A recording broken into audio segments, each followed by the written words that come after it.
Praise God! Magandang gabi po sa lahat ng nakasubaybay sa midweek service na ito through Facebook Live ng Jesus is Lord Church San Jose Patag. Ito po ay mapapanood every Wednesday at 6 p.m. Ngayong gabi po ay nais kong magbahagi ng maiksing katuruan na makikita po dito sa Genesis chapter 2 beginning verse 15 to 17. Ganito po ang sabi ng salita ng Diyos. Iniligay ni Yahweh ang tao sa halamanan ng Eden upang ito'y pangalagaan at pagyamanin. Sinabi niya sa tao, makakain mo ang alinmang bungang kahoy sa halamanan, maliban sa bunga ng punong kahoy na nagbibigay ng kaalaman tungkol sa mabuti at masama. Huwag mong kakanin ang bungang iyon, mamamatay ka kapag kumain ka niyon. Ang Diyos po magpala sa pagkakabasa ng kanyang buhay na salita. Ito pong mga talatang ito ay ang unang utos ng Diyos na ibinigay sa mga unang tao na kanyang nilalang, si Eva at si Adan. Subalit makikita natin sa Genesis chapter 3, beginning verse 6 to 7, sila po ay sumuway sa utos na ito ng Diyos. Kinain po nila ang bungang kahoy na pinagbabawal ng Diyos dahil sila'y tinukso ni Satanas. Ngayong gabi po ay nais nating pag-usapan yung patungkol sa spiritual viruses. Ngayon po ang buong mundo ay gulong-gulo at takot na takot sa pandemic na ating kinakaharap dahil po sa tinatawag na coronavirus o COVID-19. Ito pong virus na ito na kumalat globally, ito pong virus na ito ay deadly, nakamamatay. At dahil po dito, ito rin pong virus na ito ay kinatatakutan ng napakaraming tao sa ngayon. Bakit po? Sapagkat ito po ay transferable or contagious, nakakahawang virus. At ito din pong virus na ito ay destructive, nagwawasak ng isang buhay ng tao. Maging ang buong area ng buhay ng tao ay winawasak ng virus na ito kapag ikaw ay dinapuan ng coronavirus. At kapag ikaw ay dinapuan ng coronavirus na ito, ano mangyayari sa iyo? Ikaw ay discriminated. Ikaw ay nilalait, parang pinandidirihan ng mga tao. Then, isa pa kapag tayo po nadapuan o nahawa ng virus na ito, ng coronavirus na ito, tayo po ay separated. Hinihiwalay sa mga karamihan, maging sa isang bahayan. Ikaw po ay hihiwalay. Kaya nga nagkakaroon ng quarantine area. Napakagrabe po ng coronavirus na ito na tumama sa buong daigdig. Ngayon po, alam niyo po ba na bago itong coronavirus na ito na napakagrabe, na umapekto sa buong sansinukob? Dito po sa Genesis chapter 2 at chapter 3, makikita natin ang unang virus na tumama sa daigdig at umapekto sa buhay ng tao. Unang-una, sa unang tao na nilang ng Diyos, si Eva at si Adan, ay ito pong tinatawag na kasalanan. Ang kasalanan po ay parang virus din po na tumama ngayon sa ating kapanahunan. Ang kasalanan po na nakapasok sa buhay ng tao. Alam niyo po, itong kasalanan, lahat ng tao ay naapektuhan. Mula sa panahon ni Adan at ni Eva hanggang sa panahon na ito, ang lahat po ng tao ay naapektuhan. Ang coronavirus po na naranasan natin ngayon sa ating kapanahunan, hindi lahat ay nahawa at tinamaan o naapektuhan. Ngunit po, yung virus na nakapasok sa unang mga tao ito po ay nakaapekto sa lahat ng tao. Ito po ay ang kasalanan. Ang kasalanan po ay parang coronavirus. Nakamamatay. Kaya po sabi ng Ezekiel 18 verse 4, ang kaluluwa na nagkasala ay dapat mamatay. At ang sabi po ng Roma 6:23, ang kabayaran ng kasalanan ay kamatayan. Kaya din po mababasa natin sa Pahayag 15 talatang 14 na ang mga makasalanang tao ay ibubulid ng Diyos sa Hades o dagat-dagatang apoy ng kamatayan o ng kaparusahan. At ito po ang pangalawang kamatayan. Kaya makita natin kung ang virus na ito na corona ay nakamamatay, mas higit po ang kasalanan na nakapasok sa buhay ng isang tao. Ito po ay magkokos ng physical death at ng spiritual death. Ang corona virus, physical lang ang pwedeng patayin sa isang tao. Ngunit ang kasalanan na nakapasok sa tao mula sa panahon ni Eva hanggang sa ngayon ay nagre-resulta ng physical death at ng spiritual death. Kaya po masigit nating katakutan ang unang virus na nakapasok sa buhay ng tao. Walang iba kundi ang kasalanan. Ang kasalanan po ay hindi lamang nakamamatay. Ito po ay kinatatakutan. At dapat nating katakutan sapagkat ayaw ng Diyos na tayo nananahan o gumagawa ng kasamaan o kasalanan sa kanyang banal na harapan. Kaya po kung masigit natin kinatatakutan ang coronavirus, masigit natin katakutan ang paggawa o pamumuhay sa maling buhay o pamumuhay sa likong landas. Sapagkat ang mahulog dito ay merong kaparusahan na sinasabi nga po ng Roma 6:23.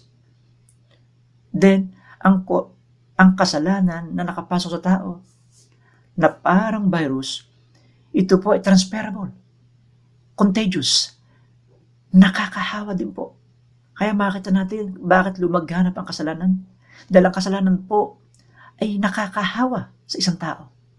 Kaya nga po sabi ng Biblia, good behavior corrupts. Good behavior corrupts by wrong companies. O good behavior corrupts by bad companies. Kaya mga magulang at kapatid, mas higit nating iwasan o katakutan ay ang kasalanan. At ang kasalanan din po na ito, kung parang virus din po na corona, ito po ay destructive. Sumisira ng buhay, ng buong area ng buhay ng isang tao. Kaya po ito ay nagwawasak, nagre-resulta ng pagkawasak ng isang buhay ng tao.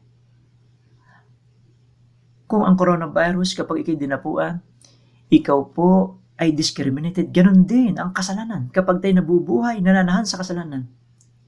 Unang-una, ang Diyos, ikaw, ay ayaw ng Diyos na ikaw ay nasa kasalanan.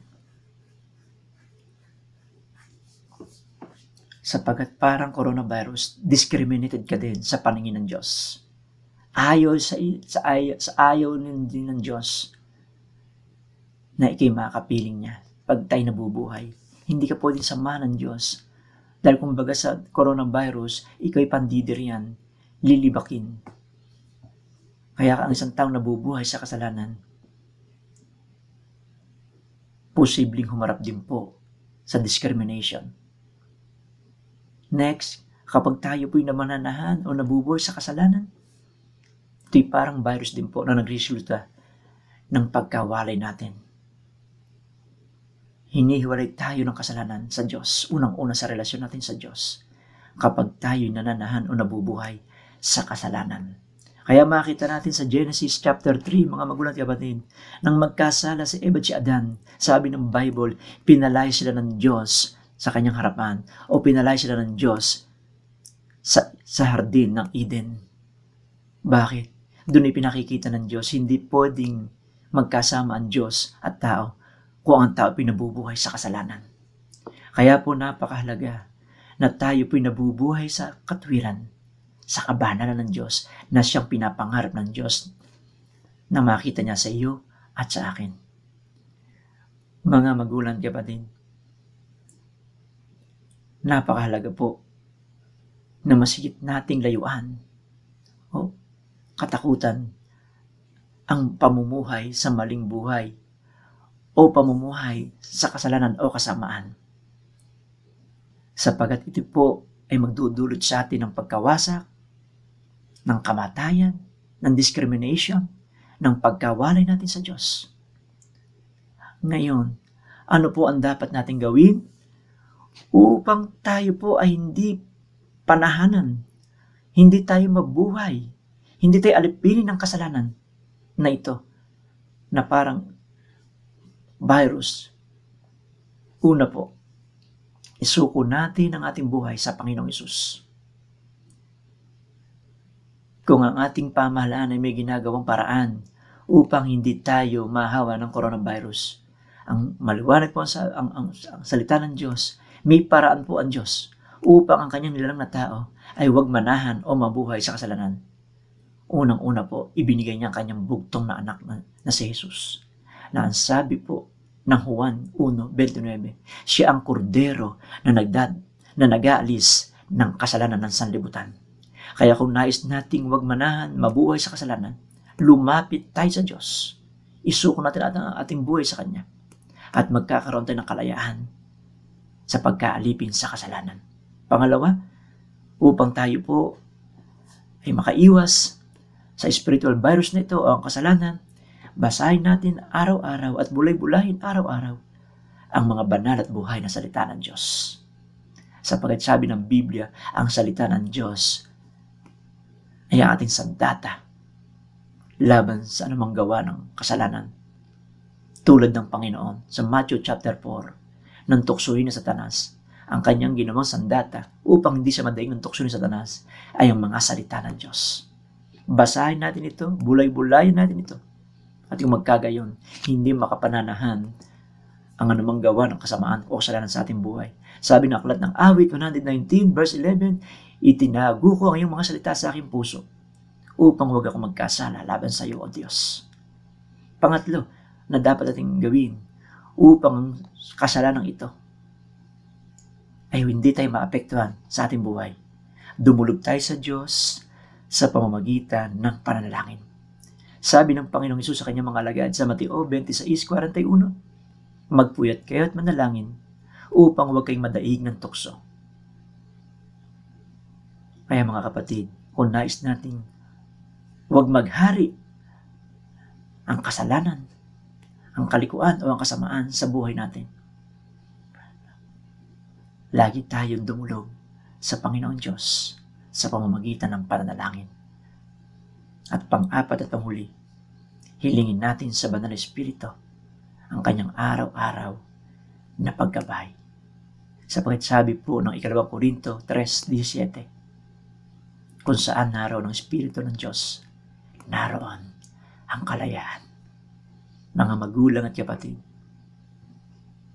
uulitin ko po, kung meron tayong nais na pakaiwasan o dapat tanggihan at nasain nating huwag tayong pagharian ng virus na ito, walang iba kundi ang kasalanan.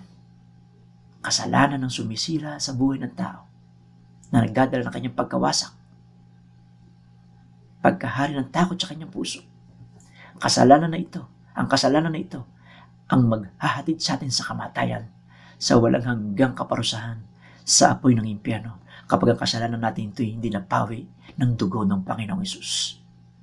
Kaya mga magulang at kapatid na kasubaybay sa Facebook Live na ito, kung nais mong huwag maranasan ang eternal separation from God, tayo dumulog sa anak ng Diyos na si Jesus. Kilalanan natin siya bilang Panginoon, bilang tagapagligtas ng ating buhay. At kung magkagayon, tutulungan tayo ng Panginoon na makaiwas at itakwil na tayo mabuhay ng may kalayaan mula sa kasalanan. Kung nais mo na makalaya sa pagkaalipin ng kasalanan, sa pamumuhay sa mali, tayo po lahat ay umuko at pumikit. At kayo po ay aking gagabayan sa paglapit sa buhay ng Diyos. Tayo po lahat ay pumikit, tayo po manalangin. At ikaw na nakasubaybay sa Facebook Live na ito, kung nais mo na ikay makalaya at patawarin ng Diyos sa kasalanan na inyong ginawa at ginagawa, hinihiling ko, sumunod ka sa maikling panalangin ito ng pagtanggap sa Panginoon. Sabi mo, Panginoong Hesus, kinikilala ko po na ako'y makasalanan at nagkasala sa iyo. Naniniwala po ako na ikinamatay sa krus ng Kalbaryo para sa katubusan at kabayaran ng aking kasalanan. Tinatanggap po kita at kinikilala bilang aking Panginoon, bilang aking tagapagligtas, Diyos at Hari ng aking buhay. Patuloy kang manahan sa aking buhay. Panginoong Hesus, tulungan niyo po ako na itakwil ang lahat-lahat ng kasalanan na aking ginagawa. Maghari ka sa aking buhay at magmula sa araw na ito, ikaw na po ang manguna. Isulat po ninyo ang aking pangalan sa aklat ng buhay sa langit. At kung dumating ang aking kamatayan, nakasisigurado po ako, mayroon akong buhay na walang hanggan diyan po sa iyong kaharian sa langit. Salamat po sa kapatawaran. Salamat sa kaligtasan. Salamat sa buhay na walang hanggan na regalo niyo po sa akin. Ito ang aking samot dalangin sa pangalan ni Jesus. Amen.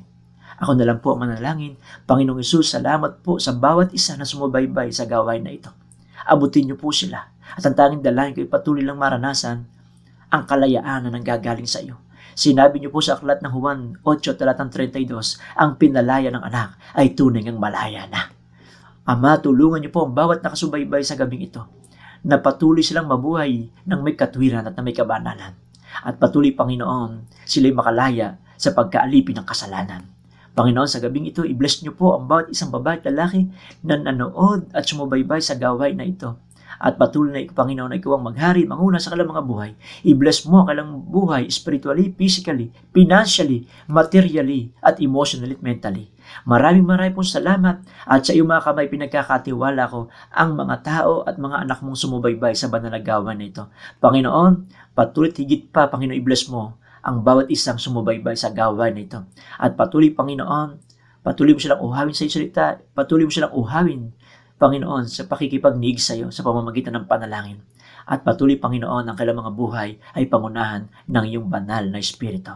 Ito po aking samot dalangin, Panginoon, at maigit ko pong ibinabalik ang lahat ng papuri, parangal at pasasalamat sa pangalan ni Kristo Jesus. Ang lahat ay magsabi ng Amen and Amen. God bless you more.